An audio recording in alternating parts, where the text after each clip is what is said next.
പുതിയ വീഡിയോയിലേക്ക് എല്ലാ കൂട്ടുകാർക്കും സ്വാഗതം. ഇനി ഞാൻ നിങ്ങളുമായി പങ്കുവെക്കുന്ന അപ്ഡേറ്റ് ഇപ്പോൾ കഴിഞ്ഞ സമ്മർ സ്ലാം 2026 രണ്ടാമത്തെ ദിവസത്തിൻ്റെ റിവ്യൂ ആണ്. രണ്ടാമത്തെ ദിവസം കിക്ക് ഓഫ് ചെയ്യുന്ന ഒരു മത്സരം എന്ന് പറയുന്നത് നമ്പർ 1 കണ്ടൻഡേഴ്സ് മത്സരമായിരുന്നു. അൺഡിസ്പ്യൂട്ടഡ് WWE ചാമ്പ്യൻഷിപ്പിൻ്റെ എതിരാളിയെ കണ്ടുപിടിക്കുന്ന നമ്പർ 1 കണ്ടൻഡേഴ്സ് മത്സരം. ഫിൻ ബാലറും സാമി സെയിനും ആദ്യം റിംഗിലേക്ക് വരുന്നു. അപ്രതീക്ഷിതം എന്നോണം സ്മാക്ഡൗൺ ജനറൽ മാനേജറായിട്ട് റീ അപ്പോയിൻമെൻറ്റ് കിട്ടിയ നിക്ക് ഓൾഡിസ് വന്നിട്ട് ഇതിലേക്ക് കൂടുതൽ പാർട്ടിസിപ്പൻസിനെ ആഡ് ചെയ്യുന്നു എന്ന് പറയുന്നു. ഗുന്തറിനെ അങ്ങോട്ടേക്ക് ഇൻവൈറ്റ് ചെയ്യുന്നു. ഗുന്തർ നിക്ക് ഓൾഡിസിന് കൈയൊക്കെ കൊടുത്ത് റിംഗിലേക്ക് കയറി ഇതൊരു ട്രിപ്പിൾ ത്രെറ്റ് മാച്ചാക്കി നടക്കാൻ പോകുകയാണോ എന്നുള്ളൊരു സംശയം വരുന്നു. ഗുന്തറിന് ഓവർ പുഷൊക്കെ കൊടുക്കുന്നില്ലേ എന്നുള്ള ഒരു സംശയം വരുന്ന ആ ഒരു സമയത്താണ് ഒരാൾ കൂടി ഉണ്ട് എന്നുള്ളത് നിക്ക് ഓൾഡിസ് പറയുന്നത്. അൺഎക്സ്പെക്റ്റഡ് ആയിട്ടുള്ള കെവിൻ ഓവൻസിൻ്റെ റിട്ടേൺ ആണ് നമ്മൾ അവിടെ കണ്ടത്.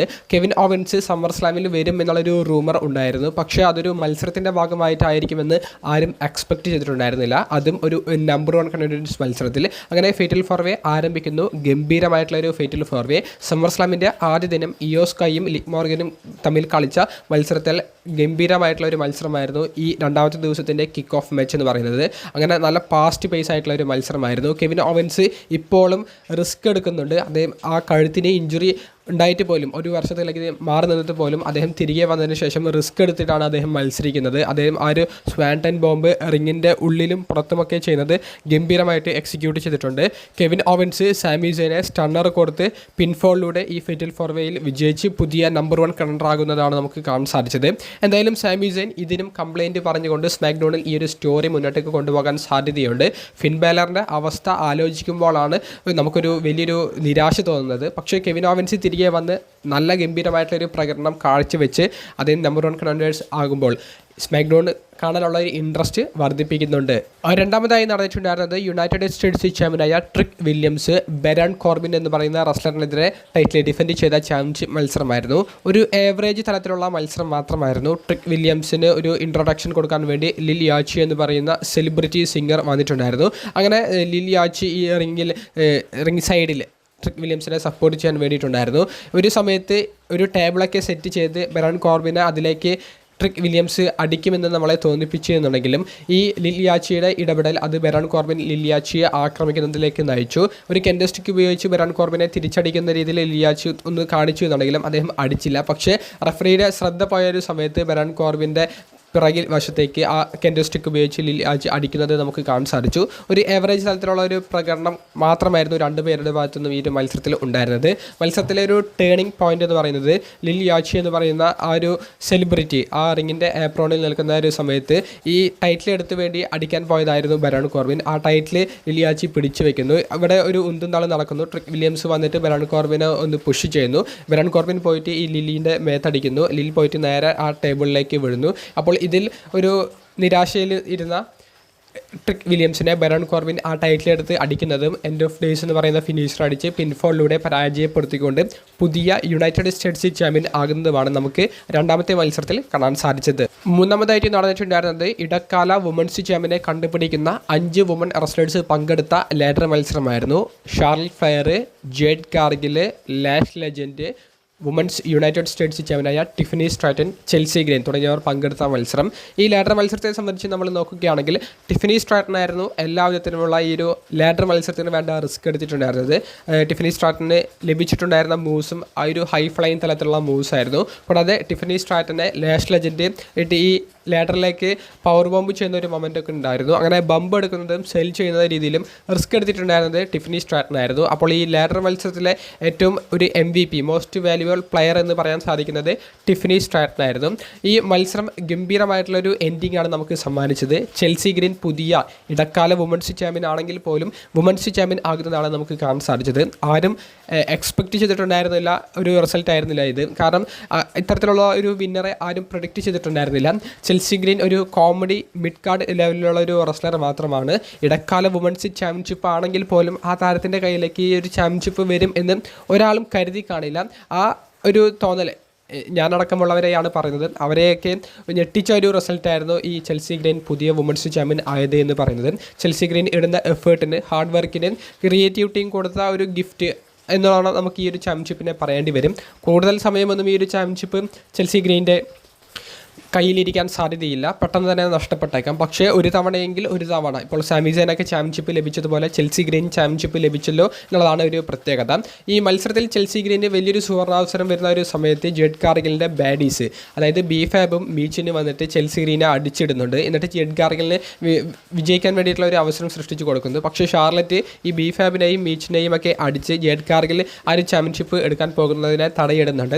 അവിടേക്ക് ലാഷ് ലെജൻഡും ടിഫ്നി സ്ട്രാറ്റനും ഒക്കെ കയറി വരുന്നുണ്ട്. പക്ഷേ ഇവരുടെയൊക്കെ ലേഡറൊക്കെ പരസ്പരം തള്ളിയിട്ടുകൊണ്ട് പിന്നെ വലിയൊരു സുവർണാവസരം കിട്ടിയപ്പോൾ ആ ഒരു ചാമ്പ്യൻഷിപ്പ് എടുത്ത് ചെൽസി ഗ്രീൻ വിജയിക്കുന്നതാണ് ഈ മത്സരത്തിൻ്റെ അവസാന നിമിഷങ്ങളിൽ കാണാൻ സാധിച്ചത്.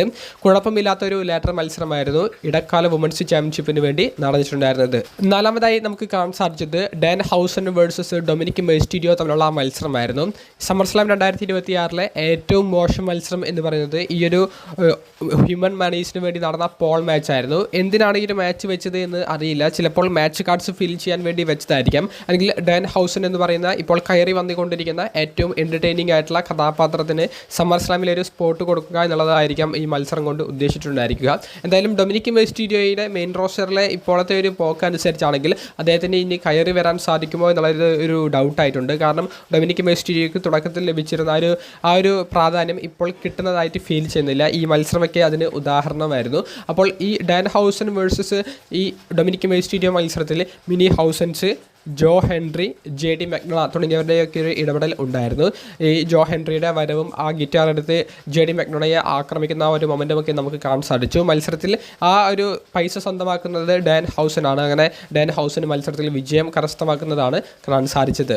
അഞ്ചാമത്തെ മത്സരമായിട്ട് നടന്നിട്ടുണ്ടായിരുന്നത് ഇന്റർ കോണ്ടിനെൻ്റൽ ചാമ്പ്യനായ പെൻഡ ചാഡ് ഗേബിളിനെതിരെ ടൈറ്റിൽ ഡിഫെൻഡ് ചെയ്ത ഇന്റർ കോണ്ടിനെൻ്റൽ ചാമ്പ്യൻഷിപ്പ് മത്സരമായിരുന്നു. ഗംഭീരമായിട്ടുള്ളൊരു മത്സരമായിരുന്നു. പ്രഡിക്ഷൻസ് ഒക്കെ ശരിവെക്കുന്ന രീതിയിലുള്ള റിസൾട്ട് തന്നെയാണ് കാണാൻ സാധിച്ചത്. കാരണം ചാഡ് ഗേബിളിൻ്റെ ഹോം ടൗണിൽ വെച്ചിട്ടായിരുന്നു സമ്മർസ്ലാം നടക്കുന്നുണ്ടായിരുന്നത്. ഇന്റർ കോണ്ടിനെൻ്റൽ ചാമ്പ്യൻഷിപ്പിലേക്ക് അതും ഒരു 1-on-1 സ്റ്റൈൽ മത്സരമായിട്ട് ചാഡ് ഗേബിൾ വേഴ്സസ് പെൻഡ മത്സരം അനൗൺസ് ചെയ്തപ്പോൾ തന്നെ ചാഡ് ഗേബിൾ വിജയിക്കാൻ പോകുന്നു എന്നുള്ളത് കൺഫേം ആയിരുന്നു. കാരണം താരത്തിൻ്റെ കരിയറിൽ ഇതുവരെ സിംഗിൾസ് ചാമ്പ്യൻഷിപ്പ് വിജയിക്കാൻ സാധിച്ചിട്ടില്ല.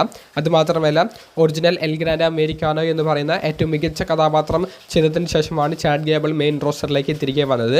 അതുകൊണ്ട് തന്നെ അദ്ദേഹത്തിൻ്റെ ഈ ഒരു ചാമ്പ്യൻഷിപ്പ് കൊടുത്ത് ആദരിക്കുക എന്നുള്ളത് ക്രിയേറ്റീവ് ടീമിൻ്റെ കടമയായിരുന്നു. അത് അവർ ഇന്ന് സമ്മർസ്ലാം 2026 രണ്ടാമത്തെ ദിവസത്തിലൂടെ നിർവഹിക്കുന്നതുമാണ് നമുക്ക് കാണാൻ സാധിച്ചത്. മത്സരത്തിൽ സബ്മിഷനിലൂടെ പെൻഡയെ പരാജയപ്പെടുത്തിക്കൊണ്ട് ചാഡ് ഗേബിൾ വിജയിക്കുന്നു. അതിനുശേഷം ഫാമിലിക്കൊപ്പം അദ്ദേഹം സെലിബ്രേറ്റ് ചെയ്യുന്ന ഒരു മൊമെൻറ്റുമാണ് നമുക്ക് കാണാൻ സാധിച്ചത്. ഗംഭീരമായിട്ടുള്ള ഒരു മത്സരം ഈ ഒരു ഇന്റർ കോണ്ടിനെൻ്റൽ ചാമ്പ്യൻഷിപ്പിന് വേണ്ടിയും കാണാൻ സാധിച്ചു. സമ്മർസ്ലാം 2026 രണ്ടാമത്തെ ദിവസത്തിലെ മെയിൻ ഇവന്റ് മത്സരം വേൾഡ് ഹെവി വെയ്റ്റ് ചാമ്പ്യനായ റോമൻ റെയിൻസും സെത്ത് റോളിൻസും തമ്മിലുള്ള മത്സരമായിരുന്നു. സെത്ത് റോളിൻസിൻ്റെ മ്യൂസിക് പ്ലേ ആകുന്നതിന് മുൻപ് ഷീൽഡിൻ്റെ ആ ഒരു എൻട്രൻസിൻ്റെ കുറച്ച് സെക്കൻഡുകൾ പ്ലേ ചെയ്യുന്നുണ്ട്. അങ്ങനെ ഷീൽഡിൻ്റെ ഒരു ഓർമ്മകൾ പുതുക്കുന്ന മൊമെൻറ്റ്സിലൂടെയായിരിക്കും മത്സരം പോകുക എന്നുള്ളതിൻ്റെ ഒരു തെളിവ് ഉദാഹരണം അവർ തുടക്കത്തിലെ നൽകുന്നുണ്ട്. അങ്ങനെ മത്സരം ആരംഭിക്കുന്നു. ഗംഭീരമായിട്ടുള്ളൊരു മത്സരം സമ്മർസ്ലാം ചരിത്രത്തിലെ ഏറ്റവും മികച്ച മെയിൻ ഈവൻറ്റുകളിൽ ഒന്നായിരുന്നു. ഇതിലെ ലോജിക്കൊന്നും നമ്മൾ ചിന്തിക്കരുത്. കാരണം കാണികളുടെ ഇടയിലൂടെ പോയിട്ട് ഇവർ ഫൈറ്റ് ചെയ്യുന്നുണ്ട്. ഇതൊരു നോർമൽ മത്സരമായിരുന്നു. അവിടെ ഡിസ്ക്വാളിഫിക്കേഷൻ ആകില്ല, കൗണ്ട് ഔട്ടിലൂടെ മത്സരം അവസാനിക്കില്ല എന്നുള്ളൊരു ചോദ്യമൊന്നുമില്ല. ഇവരുടെ മത്സരം റഫറി കണ്ടുനിന്ന് എന്ന് പറയേണ്ടി വരും. അത്ര ഗംഭീരമായിട്ടുള്ളൊരു മത്സരമായിരുന്നു. കാണികളുടെ ഇടയിലൂടെ ഫൈറ്റ് ചെയ്ത് നിൽക്കുന്ന ഒരു സമയത്ത് അവിടെ ഇരുന്നിരുന്ന ഒരു വെപ്പൺ എടുത്തിട്ട് ആ സെത്ത് റോളിൻസ് റോമൻ റെയിൻസിനെ അടിക്കുന്നുണ്ട്. അങ്ങനെയുള്ള മൊമെൻറ്റ്സിലൂടെയൊക്കെ കടന്നു പോയി എന്നുണ്ടെങ്കിലും പിന്നീട് തിരികെ റിങ്ങിലേക്ക് വന്ന് ഇവർ കമൻറ്ററി ടേബിളിലേക്ക് പരസ്പരം പവർ ബോംബൊക്കെ ചെയ്ത് ഗംഭീരമായിട്ട് കൊണ്ടുപോകുന്നു. അങ്ങനെ കെർബ് സ്റ്റോമ്പും സ്പിയറും പരസ്പരം ചെയ്യുന്നു, സൂപ്പർമാൻ പഞ്ച് ചെയ്യുന്നു, പെഡിഗ്രി ചെയ്യുന്നു. അങ്ങനെ കുറേയധികം മൊമെൻറ്റ്സിലൂടെ കടന്നു പോകുന്നുണ്ട്. ഈ കെർബ് സ്റ്റോമ്പ് സെത്ത് റോളിൻസിനെതിരെ റോമൻ റെയിൻസ് പ്രയോഗിക്കുന്നുണ്ട്. അങ്ങനെ കുറേയധികം മൊമെൻറ്റ്സിലൂടെ കടന്നു പോകുന്നു. ഇതിൽ ഡീൻ ആംബ്രോസിന് ഒരു ട്രിബ്യൂ കൊടുക്കുന്ന രീതിയിൽ ഡീൻ ആംബ്രോസിൻ്റെ DDT ഒക്കെ ചെയ്യുന്നുണ്ട്. കൂടാതെ ഡീൻ ആംബ്രോസ് ആ റോപ്പുകൾക്കിടയിലൂടെ വന്നിട്ട് ക്ലോസ് ലൈൻ ചെയ്യുന്നതിൻ്റെ ഒരു റീക്രിയേഷൻ സെത്ത് റോളിൻസ് റോമൻ റെയിൻസിനെതിരെ ചെയ്യുന്നുണ്ട്. അങ്ങനെ കുറേയധികം മൊമെൻറ്റ്സിലൂടെ ഇങ്ങനെ റീക്യാപ്പ് ചെയ്യാൻ സാധിക്കുന്ന കുറേയധികം മൊമെൻറ്റ്സിലൂടെ കടന്നു പോയിട്ടുള്ള ഒരു മത്സരമായിരുന്നു. നല്ലൊരു സ്റ്റോറി പറഞ്ഞു പോയിട്ടുണ്ടായിരുന്നു. മത്സരത്തിൽ ഒരു കെർബ് സ്റ്റോമിന് ശേഷം സൂപ്പർ കെർബ് സ്റ്റോം ചെയ്യാൻ വേണ്ടിയിട്ട് സെത്ത് ആ ഒരു കോർണറിലേക്ക് കയറുന്നു. അവിടെ സെത്തിന് കാര്യങ്ങൾ അദ്ദേഹത്തിൻ്റെ കൈവിട്ട് പോകുന്നതാണ് കാണാൻ സാധിച്ചത്. തിരികെ വന്ന റോമൻ റെയിൻസ് സെത്തിനെ സ്പിയർ ചെയ്യുന്നു, രണ്ടാമത്തെ സ്പിയറും കൊടുക്കുന്നു, മൂന്നാമത്തെ സ്പിയറും കൊടുക്കുന്നു. അങ്ങനെയാണ് റോമൻ റെയിൻസ് സെത്ത് റോളിൻസിനെ പിൻഫോളിലൂടെ പരാജയപ്പെടുത്തുന്നത്. അതിന് മുൻപ് റെഫറിയെ അൺഎക്സ്പെക്റ്റഡ് ആയിട്ട് സ്പിയർ ചെയ്തുകൊണ്ട് റെഫറി അൺകോൺഷ്യസ് ആയിരുന്നു. അങ്ങനെ ഉള്ള ഒരു മൊമെൻറ്റ്സും നമുക്ക് കാണാൻ സാധിച്ചു. സ്റ്റീൽ ചെയർ ഉപയോഗിച്ചുകൊണ്ട് റോമൻ റീൻസ് സെത്തിനെ അടിക്കാൻ ഒരു മൊമെൻറ്റ് കിട്ടിയപ്പോൾ അത് റോമൻ റീൻസ് വേണ്ട, നമുക്ക് ഫൈറ്റ് ചെയ്ത് തന്നെ തീരുമാനിക്കാം എന്നുള്ളൊരു മൊമെൻറ്റ് ഉണ്ടായിരുന്നു. ആദ്യം സ്റ്റീൽ ചെയർ എടുത്ത് വന്നത് സെത്ത് റോളിൻസ് ആണ്. പക്ഷേ സെത്ത് റോളിൻസിനെ അടിച്ചുകൊണ്ട് റോമൻ റീൻസ് ആ ഒരു സ്റ്റീൽ ചെയർ വാങ്ങുകയായിരുന്നു. അങ്ങനെ കുറേയധികം മൊമെൻറ്റ്സ് കുറേയധികം സ്റ്റോറി പറഞ്ഞു പോയിട്ടുണ്ടായിരുന്നു. സെത്ത് റോളിൻസിന് ഒടുവിൽ പ്രീമിയം ലൈവ് ഇവൻറ്റുകളിൽ പരാജയപ്പെടുത്തിയിട്ടില്ല എന്നുള്ളൊരു ചീത്തപ്പേര് അത് തീർത്തു കൊടുക്കാനും റോമൻ റീൻസിന് സാധിച്ചു. അവസാനം ഈ മത്സരശേഷം ഷീൽഡിൻ്റെ ആ ഒരു ബംപ് ഫിസ്റ്റ് കാണിച്ചുകൊണ്ടാണ് ഇവരുടെ ഒരു മൊമെൻറ്റ് ഈ സമ്മർ സ്ലാമിൻ്റെ ഒരു ക്ലോസിംഗ് ഷോട്ട് കാണിക്കുന്നത്. ഇവർക്കിടയിലെ പ്രശ്നങ്ങൾ മഞ്ഞുരുകി തീരുന്നതാണ് നമുക്ക് അവസാന നിമിഷങ്ങളിൽ കാണാൻ സാധിച്ചത്. ഇനി റോമൻ റീൻസിന് പുതിയ എതിരാളിയായിരിക്കും എന്നുള്ളതും ഉറപ്പായിട്ടുണ്ട്. സെത്ത് ഒരു എതിരാളിയായിട്ട് വരാൻ സാധ്യതയില്ല എന്നുള്ളതും ഉറപ്പായിട്ടുണ്ട്. അപ്പോൾ സെത്തിനെ ട്രൈബൽ ചീഫ് കാലഘട്ടത്തിൽ എന്നല്ല, മേജർ പ്രീമിയം ലൈവ് ഇവൻറ്റ്സിൽ 1-on-1 മത്സരങ്ങളിൽ പരാജയപ്പെടുത്തിയിട്ടില്ല എന്നുള്ള വലിയൊരു അദ്ദേഹത്തിൻ്റെ നാണക്കേടായിരുന്നു ഇന്ന് സമ്മർ സ്ലാമിലൂടെ റോമൻ റീൻസ് തീർത്ത് കൊടുത്തത്. ഇനി റോമൻ റീൻസിന് തനിക്ക് മുന്നിൽ ആരുമില്ല എന്നുള്ളത് തെളിയിക്കാൻ സാധിച്ചിരിക്കുന്നു. ഇനി അദ്ദേഹത്തിൻ്റെ ജനറേഷനിൽ ആരും അദ്ദേഹത്തിന് മുന്നിലില്ല എന്നുള്ളത് അദ്ദേഹത്തിന് തെളിയിക്കാൻ സാധിച്ചിരിക്കുന്നു. ഇനി പുതുമുഖ റെസ്ലേഴ്സ് ആയിരിക്കും മിക്കവാറും റോമൻ റീൻസിൻ്റെ വലിയ എതിരാളികളായിട്ട് വരാൻ സാധ്യത. അത് ആരാണെന്ന് ഞാൻ പ്രത്യേകം പറയണ്ടല്ലോ, നിങ്ങൾക്ക് മനസ്സിലായിട്ടുണ്ടാകുമെന്ന് വിചാരിക്കുന്നു. സമ്മർ സ്ലാം 2026 രണ്ടാമത്തെ ദിവസത്തിനെ സംബന്ധിച്ചുള്ള അഭിപ്രായം കമൻറ്റ് ബോക്സിൽ രേഖപ്പെടുത്തുക. ഒന്നാമത്തെ ദിവസത്തേക്കാൾ ബെറ്റർ ആയിരുന്നു എന്നാണ് എൻ്റെ അഭിപ്രായം. കിടിലമായിട്ടുള്ള മത്സരങ്ങൾ, അൺഎക്സ്പെക്റ്റഡ് ആയിട്ടുള്ള വിജയികൾ, അൺഎക്സ്പെക്റ്റഡ് ആയിട്ടുള്ള ടൈറ്റിൽ ചേഞ്ചുകളൊക്കെ കാണാൻ സാധിച്ചു. നല്ല എൻഡിങ്ങും നമുക്ക് സമ്മർ സ്ലാമിൽ ലഭിച്ചു. നിങ്ങളുടെ അഭിപ്രായങ്ങൾ വീഡിയോ സംബന്ധിച്ചുള്ളത് കമൻറ്റ് ബോക്സിൽ രേഖപ്പെടുത്തുക. അപ്പോൾ അടുത്തൊരു വീഡിയോയുമായി ഉടനെ കാണുന്നത് വരെ ബൈ.